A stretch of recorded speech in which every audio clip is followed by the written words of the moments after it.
Som regionalt ansat sygeplejerske vil der være følgende lønstigninger aftalt i forbindelse med OK24. Allerede her på april måned vil der være en generel lønstigning på 4%. Oktober 24 er der en reguleringsordning, som giver en generel lønstigning på 1,76%.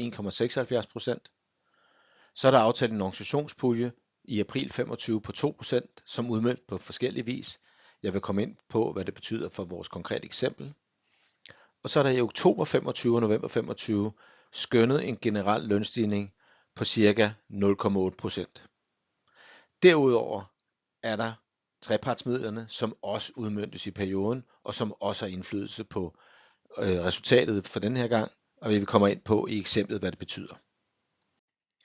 Vores eksempel er en regionalt ansat sygeplejerske med 6 års erfaring. Hun arbejder på en ambulatorium og har ingen eller meget få vagter. De tillæg, som vil berøre hende, som er aftalt i overenskomsten, det er her per 1. maj, er der en særlig feriegodtgørelse, der hæves med 0,53%. Det er som kompensation for den store bededags ændring, der skete på de 0,45%. 1. januar 25, der hæves 4-årstillægget fra de 3.000, vi kender i dag, til 18.297 kroner, eller det, der svarer til en stigning på 15.297 kroner om året. Per 1. april, der stiger pensionen fra de 13,55 til 14%, og per 1. januar 26, der stiger 4-årstillægget yderligere fra 18.297 til 21.108 kroner, eller 101 kroner, svarende til 2.804 kroner om året. Vores eksempel har en lønsammensætning her per 1. marts, der lyder på, at hun er indplaceret på trin 4, har op til 8 års tillæg på de 2.188 kroner om året, yderligere 4 års tillæg, som vi kender i dag, på 3.000 kroner om året, og så har hun et lokallønstillæg på 25.700 kroner om året. Samlet har hun en månedsløn på 30.128 kroner, eller det, der svarer til en timeløn på 187 kroner og 91 øre.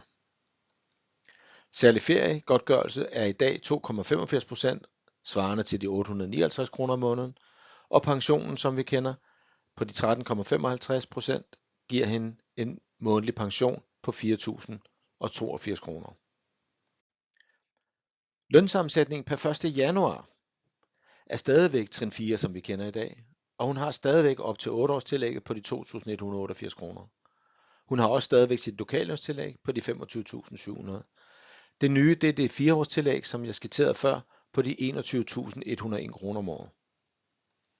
Månedslønnen bliver inklusiv de generelle lønstigninger, som der har været i perioden, på 33.895 kroner, eller det, der svarer til en timeløn på 211 kroner 41 øre. Særlig feriegodtgørelse er steget med de 0,53% til 3,38 og giver dermed 1.146 kroner om måneden. Pensionen, der er steget til 14% af månedslønnen, giver en samlet månedsindbetaling på 4.745 kroner om måneden til pension. Den stigning, der så generelt set er fra 2024 til 2026, er som sagt den her månedsløn, der stiger fra de 30.128 til 33.895, eller det, der er svarer til 3.767 kroner om måneden. Den særlige feriegodtgørelse fra de 859 til 1.146 kroner, eller en stigning på 287 kroner om måneden. Og pensionen, der steg fra de 13,55 til 14, giver en stigning op til 4.745 kroner, eller det, der svarer til 363 kroner om måneden. Samlet set vil det være en stigning for vores eksempel på 4.717 kroner om måneden i brutto. Eller det, der på årsbasis svarer til 13,5%.